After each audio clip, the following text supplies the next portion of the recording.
हामिद साहब, तो जो तनकीद का महवर है क्या अपोजिशन का वो भी तब्दील होगा अगर वो अलग किस्म का रिजल्ट चाहते हैं आने वाले दिनों में अपनी तहरीक से? सूरत हाल ये है कि इस वक्त जो चीजें आपको नजर आ रही हैं, मीडिया पर जो चीजें आपको जिस तरह नजर आ रही हैं, सूरत हाल वैसी नहीं है। और उसकी वजह यह है कि बहुत सी मीडिया की मजबूरियां हैं, बहुत सी अपोजिशन की मजबूरियां हैं, बहुत सी हुकूमत की मजबूरियां हैं।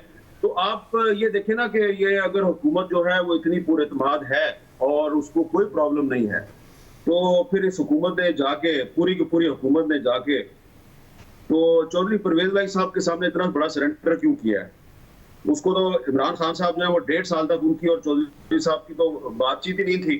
जब चौधरी परवेज भाई के साथ पंजाब असम्बली के जो पीटीआई के नाराज अरकान है उन्होंने मुलाकातें शुरू की, तो उसके बाद इमरान खान साहब ने मजबूर होकर चौधरी परवेज भाई के साथ एक सुलह किया है, एक सरेंडर किया है और कामिल अली आगा को अपना उम्मीदवार बना लिया है, मुश्तरका उम्मीदवार बना लिया है। तो ये किस चीज की इंडिकेशन आपको नजर आ रही है? और उसके बाद फिर जो आज मुख्तलिफ अखबारात में जो पीटीआई के मुतवक्का उम्मीदवारों की एक फहरिस्त शाया हुई है, वो बिल्कुल गलत है। इमरान खान साहब जो हैं उन्होंने अपने जो करीबी लोग हैं उनके साथ उन्होंने जो सलाह मशवरा किया है वो बिल्कुल एक और कहानी है। तो बहरहाल मैं इसलिए इस पर ज्यादा बात नहीं करूंगा। आपको थोड़े दिन में पता चल जाएगा कि जो मीडिया में इस वक्त बातें ज्यादातर कही जा रही हैं या अखबारात में शाया हो रही हैं, वो उसको आप इसी रोशनी में एनालाइज करें कि काजी फायद ईसा साहब ने जो रेफरेंडम करवाया वो बिल्कुल सही था। और सोहेल भाई साहब, इस वक्त ये जो इख्तलाफ है ये पीपल्स पार्टी और नून लीग की हद तक है कि जी नून लीग चाहती है मौलाना फजल रहमान के साथ कि बस इस्तीफे दें और हुकूमत पर मैक्सिमम दबाव डाला जाए, या आपको लगता है दोनों ही कहीं ना कहीं बैकडोर चाहते हैं कि उनके अपने अपने मामलात में नरमी आ जाए, अपने अपने मामलात बेहतर हो जाएं और किसी ना किसी लेवल पर बार्गेनिंग भी हो रही है? मेरा ख्याल है कि दोनों को ब्लेम करना चाहिए। उसकी वजह यह है कि पीपल्स पार्टी ज़ाहिर है ये चाहती है कि इस्तीफ़े इस सतह पे ना दिए जाएं कि आप हुकूमत इस्तीफ़े दे के और सिंध में अपने मुखालफ हुकूमत बनवा लें और बाय इलेक्शन भी ज़िमनी हो जाए और आप फारग होकर घर बैठ जाएं। ज़ाहिर है पीपल्स पार्टी चाहेगी कि अगर इस्तीफ़े देने हैं तो ऐन उस वक़्त दिए जाएं जब इलेक्शन करीब हो और कोई ऑप्शन ना रहे, बिल्कुल इलेक्शन सामने हो।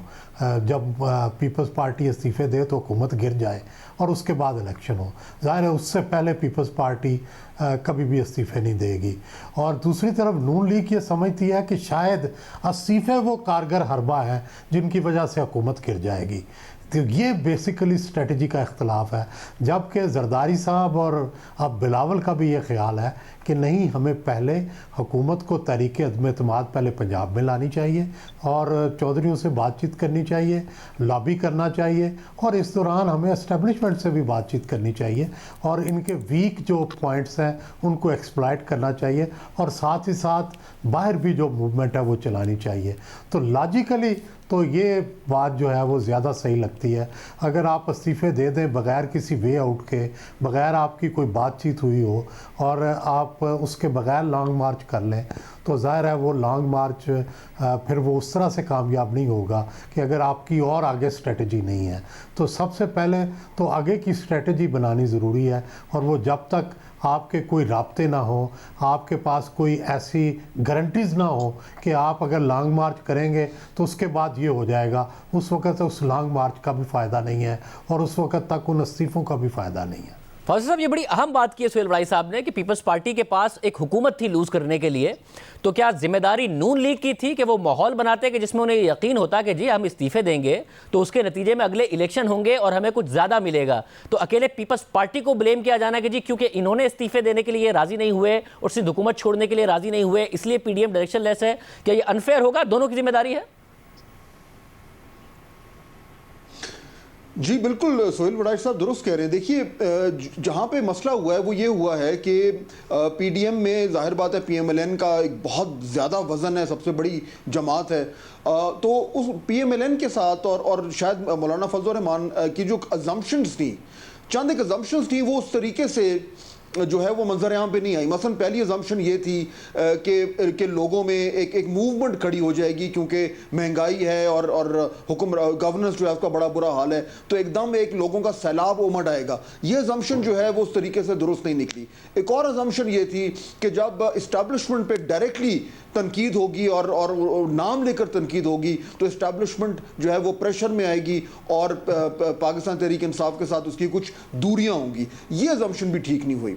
और तीसरी अजम्पशन ये थी कि इस्तीफों के हवाले से मुकम्मल तौर पर एक इत्तफाक राय होगा PDM में, ये अजम्पशन भी गलत हुई। इन तीन गलतियों की बुनियाद पर अब मुझे ये लगता है कि इनके पास सिर्फ दो ऑप्शन है। पहला ऑप्शन तो ये है कि इसी तरीके से हार्ड लाइन पोजीशन रखें और अगले 2-3 साल तक टफ टाइम दें गवर्नमेंट को और एस्टैब्लिशमेंट को, और ये ऑब्जेक्टिव ज़हन में रखें कि अगला इलेक्शन जो है वो कदरन फ्री और फेयर हो।